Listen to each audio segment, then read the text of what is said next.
এই স্বাস্থ্য উপদেষ্টার অনীতিগুলো হবে এই জনগণের যে টাকা পয়সাগুলো বেতন দিচ্ছে সেগুলো রাষ্ট্রকার কোষাগারে জমা দিয়ে কোন অনীতিগুলোর উপর পদত্যাগ করা উচিত।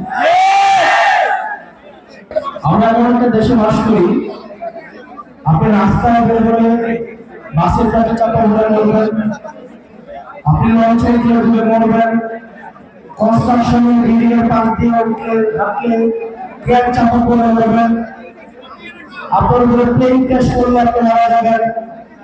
এগুলোর উপরে যদি মারা না যান আপনি কোভিডে মারা যাবেন, ডেঙ্গুতে মারা যাবেন, ম্যালেরিয়াতে মারা যাবেন, চিকিৎসার অভাবে মারা যাবেন।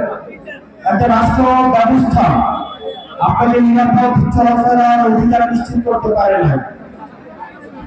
বাচ্চারা ক্লাস করছে, স্কুলে গিয়েছে, সেখানে হচ্ছে আমাদের দেশের বিমান বাহিনীর বিমান সেখানে প্র্যাকটিস করছে। মানুষের জীবন বাংলাদেশের এস্টাবলিশমেন্টের কাছে হচ্ছে প্র্যাকটিসের বিষয়। এই যে অবহেলা, এর ড্রাইভার অবশ্যই এই বাহিনীকে অবশ্যই দিতে হবে।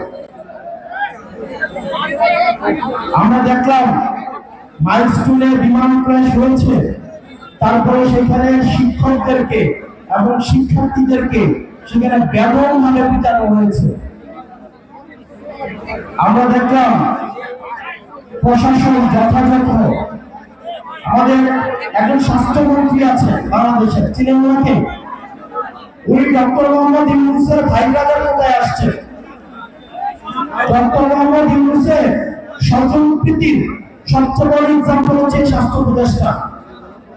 সবসময় বলে আসছি এই স্বাস্থ্য উপদেষ্টা এটার কোনো প্রয়োজন নাই। আপনারা দেখছেন ওনার কোন ধরনের অ্যাক্টিভিটি, নিজের বেতনটা নেয়, এই বেতনটা হারাম হবে। উনি যে গাড়িটা চলে সরকারের টাকায়, এটা হচ্ছে জনগণের সাথে বেমানি। এই স্বাস্থ্য উপদেষ্টা এটা কোনো কাজের না, উনি কিচ্ছু বুঝে না। উনি স্বাস্থ্য ব্যবস্থা বুঝে না, উনি চিকিৎসা বুঝে না, উনি ইনস্ট্রুমেন্টাল নলেজ নেন।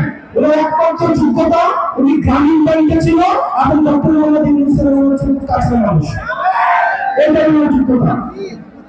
এই স্বাস্থ্য উপদেষ্টা হয়ে আমরা কি করিব? এবং দুঃখজনক বিষয়, উনি নিজে চিকিৎসা করাইতে সিঙ্গাপুর যায়। এখন আমরা বললে তো হচ্ছে বিশাল বেজার হয়, আমরা বললে রাগ হয়, রাগ। ওনাকে নিয়ে একবার কথা বলছিলাম, এরপরে ওরা আমাদের সাথে কোনো জবাব করে না। এই স্বাস্থ্য উপদেষ্টার অনীতিগুলো হবে এই জনগণের যে টাকা পয়সাগুলো বেতন দিচ্ছে সেগুলো রাষ্ট্রকার কোষাগারে জমা দিয়ে কোন অনীতিগুলোর উপর পদত্যাগ করা উচিত।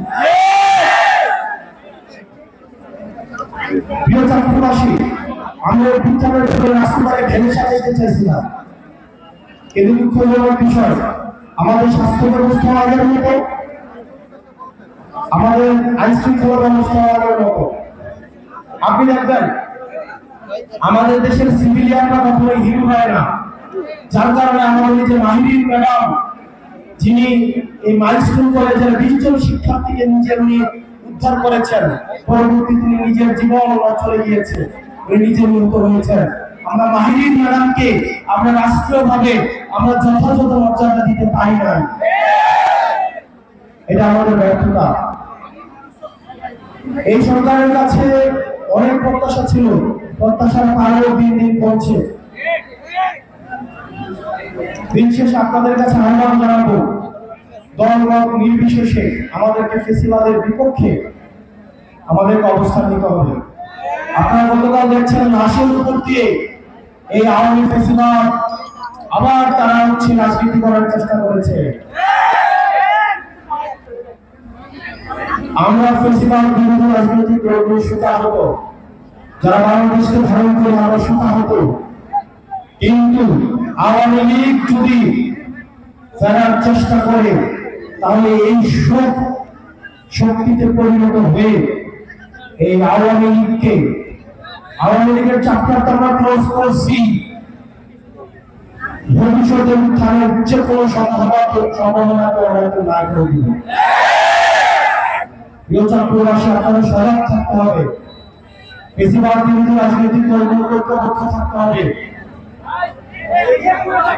আমরা একসাথে একটা সুন্দর বাংলাদেশ বিনির্মাণ করবো, যে বাংলাদেশে রাস্তায় বেরোলে আপনাকে দুর্ঘটনার সম্ভাবনা থাকবে না, যে বাংলাদেশে আপনার সুচিকিৎসা নিশ্চয়তা থাকবে, যে বাংলাদেশে আপনার বাচ্চা স্কুলে পাঠাইলে বিল্ডিং ভেঙে পড়বে, ওই আকাশ থেকে প্লেন ভেঙে পড়বে, এই ধরনের রাষ্ট্র ব্যবস্থা আমরা চাই না।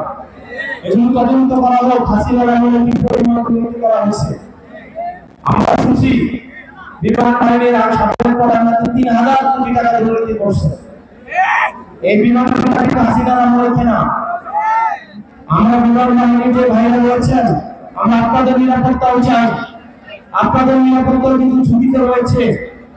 এইসব ইনস্ট্রুমেন্ট এগুলি কি সঠিক কিনা, ঝুঁকিমুক্ত কিনা, সেগুলো আপনাদের বিবেচনার সুযোগ আসছে। আপনারা সেগুলো বিবেচনা করুন, নিজেদের আবার পুনর্মূল্যায়ন করুন। আপনারা ভালো থাকবেন, সুস্থ থাকবেন। আমরা যেন এই জাতীয় সুখকে আমরা কাটিয়ে উঠতে পারি। যারা নিহত হয়েছে তাদের আত্মার মাগফিরাত কামনা করছি, আল্লাহ তাদের জান্নাত নসিব করুন। যারা আহত হয়েছে, বাচ্চা বাচ্চা ছেলেরা 3 বছর 7 বছরের, আল্লাহ তাদের সুস্থতা দান করুন, আল্লাহ তাদের সুস্থতা দান করুন। আল্লাহ আমাদের কাছে সম্পদগুলো আল্লাহ করেছে উত্তরণ করার তৌফিক দান করুন। আপনারা সবাই ভালো থাকবেন, সুস্থ থাকবেন, আমাদের সবার জন্য দোয়া করবেন। আমরা একসাথে আমরা একটা সুন্দর একটা বাংলাদেশ বিনির্মাণ করব। আসসালামু আলাইকুম ওয়া রাহমাতুল্লাহি।